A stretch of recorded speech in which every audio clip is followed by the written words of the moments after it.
A lot of people die with an enormous amount of untapped potential.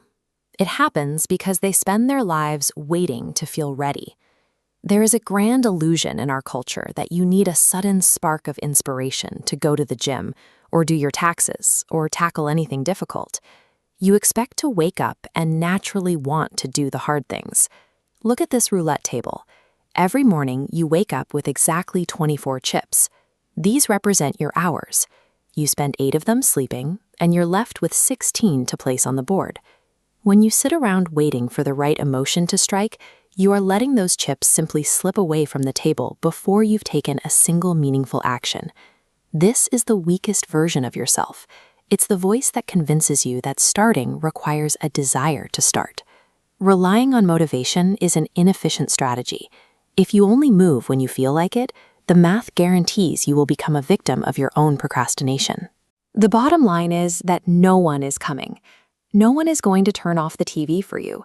Nobody is going to push you out the door to exercise, and nobody is going to write your business plan. The physical pain of putting in the work today is temporary. The pain of looking back on a squandered opportunity is entirely irreversible. The actual worst-case scenario is waking up as an old man, looking back, and realizing you possessed greatness all along, but you chose to leave it dormant because the daily effort felt uncomfortable. Failing to dictate your actions today leads straight to that reality. Time simply expires on your life while you are still waiting to begin. Motivation is just a word. The psychological reality is that mood follows action. You take the action first, and you enjoy the feeling of energy and accomplishment as a consequence of having done it. This requires doing what some call the ugly ugly. It's the unglamorous, repetitive, deeply painful daily work that gives you absolutely no positive feedback in the moment. It is easy to confuse preference with discipline. If you enjoy eating a salad, eating one requires zero internal resistance. True discipline is staring down the cheesecake when your brain is screaming for it and actively choosing not to eat it. It is the raw, painful act of forcing yourself to do the exact thing you do not want to do. When you make a conscious choice to override that emotional resistance, you remove the need for inspiration entirely. The unpredictable feeling of motivation becomes irrelevant to your success. Look at the mindset of elite performers. The best in the world don't step onto the course expecting to win every point. They know they will lose, again and again. They treat each failure as a vital data point required to make the next adjustment. We tend to think of courage as grand, celebrated moments of recognized heroism. But bravery cannot exist without fear.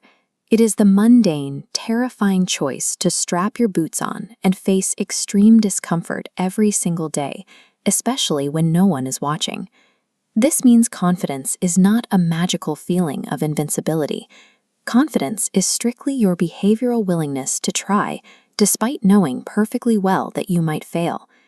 When you lean directly into the scariest, hardest aspects of a problem, you build an undeniable character. You train yourself to thrive on difficulty. Every day, you are making a brutal but fair transaction. You are literally trading the finite hours of your existence for an outcome. You have to ask yourself exactly what you are buying with your time. In any competition, everybody looks like a winner in the first 2 hours. You are fresh, you are fit, and your mind is clear. The actual outcome is decided after those 2 hours. That is when your legs get wobbly, your mind starts wandering, and the people relying on pure motivation watch their discipline fade away. Victory belongs to whoever maintains their efficiency during the long, grueling run. Reaching the destination is the inevitable result of outlasting everyone else. There is a push in culture to be docile, to shrink away from life's challenges. Instead, you need to become a monster. You need to cultivate a ruthless ambition and then learn exactly how to control it. If you tell yourself that you've finally figured it all out and you're going to start tomorrow morning, you have already lost the plot. You must start every single morning by asking yourself one uncompromising question. How would the best version of me show up today? Aggressively executing your plans in the face of fear and exhaustion is the only path forward. It is the only way to kill that weak version of yourself and secure your legacy before the clock runs out.